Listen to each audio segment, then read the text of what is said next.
अखिलेश जी सांसद हुआ करते थे, लेकिन उन्होंने सांसदी छोड़ी, विधायकी पकड़ी, और क्योंकि यूपी की राजनीति उनको साधनी थी।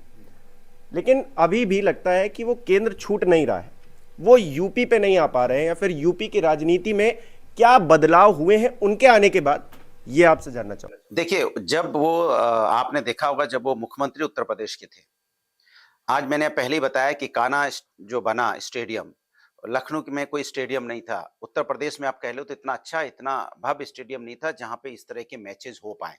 तो आज वो इकाना बना है तो लोग मैच देख पा रहे हैं। आप एक्सप्रेसवे देखोगे तो कॉन्सेप्ट लेके आए और बढ़िया एक्सप्रेसवे उन्होंने बना के दिखाया, लखनऊ से आगरा के बीच का एक्सप्रेसवे। आज भी चल के आप देख लीजिए तो आपको अच्छा ही लगता होगा, ये मैं गारंटी के साथ कह सकता हूँ।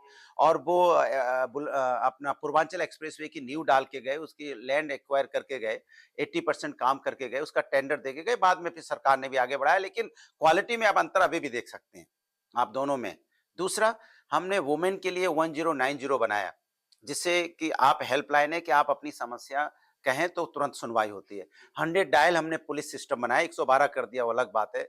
उन महिला आज वो पुलिस आपके दरवाजे पे एक कॉल की दूरी पे रहती है। हमने 108 एम्बुलेंस चलाई, जैसे गांव-गांव में आज एम्बुलेंस हेल्थ सेवा हम लोगों ने बनाई।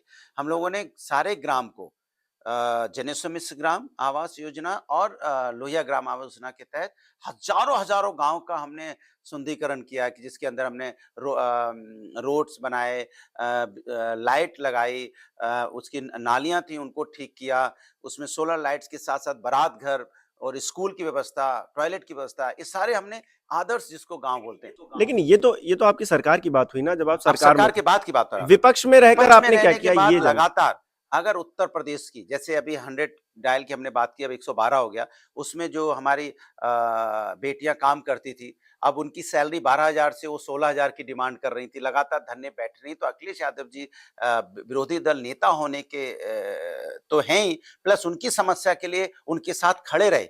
दिवाली उन्होंने मनाई तो उन बच्चियों के साथ मनाई जो धरने पे बैठी थी। नहीं, मैं ये जानना चाहता हूँ, तो यही तो परिवार भाई, वो देखिए, सरकार से मांग कर रहे हैं ना। उत्तर प्रदेश में इस बात से कोई इनकार नहीं है कि उत्तर प्रदेश में समाजवादी पार्टी विपक्ष की सबसे बड़ी पार्टी है, वो हर किसी से आगे है। लेकिन क्या उसका इम्पैक्ट है, क्या उसकी जो राजनीति है वो उसके दबाव में, क्या योगी सरकार है, और क्या उससे बदलाव करवा पा रहे हैं आप? देखिए, लोकतंत्र में कहा जाता है जितना सत्ता पक्ष उतना विपक्ष भी महत्वपूर्ण होता है। तो फिर आप अपनी क्या जिम्मेदारी जो निभा रहे हैं, वही तो मैंने आपसे पा रही है पूरी? वही मैंने आपसे कहा कि वो महिलाओं का वेतन बढ़े, इसके लिए संघर्ष किया। विपक्ष के नाते तो हम सत्ता में नहीं थे, हम सत्ता में होते तो हम तो बढ़ा ही देते, लेकिन संघर्ष किया लगातार। और फिर वो अगर धरने पे बैठी थी दिवाली के दिन, तो उनके साथ जाके दिवाली बनाई और बोला कि हम आपके साथ हैं, और आज भी उनके लिए लड़ रहे हैं। और जो 69,000 भर्ती शिक्षकों का है, जिनमें 6800 अभी भी अभ्यर्थी बैठे हुए हैं धरने पे, उनके लिए लड़ाई लड़ रहे हैं कि भाई इनको न्याय मिलना चाहिए। 69,000 की लड़ाई लड़ी, तब जाके उनको 19,000 लोगों का सब लोगों का अपॉइंटमेंट लेटर आया।